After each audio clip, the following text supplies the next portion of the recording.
Hello guys, magluluto po tayo ngayon ng buttered shrimp with mushroom. Papainit lang po natin yung kawali. Tapos lalagyan natin ng butter. Yan po yung mga ingredients niya. Dahil off ng ating mga tagapagmana. So yan na po, nilagay ko na po yung butter. Next is bawang po. Ayan na po yung garlic mince. Antayin lang po natin na mag-golden brown. Wow, ang sarap niyan. Buttered shrimp with mushroom.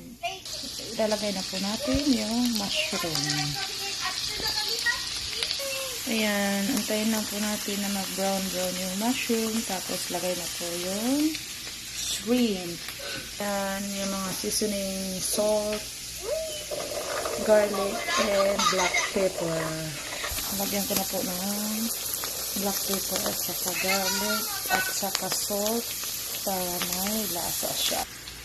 Halo-halo hanggang sa golden brown.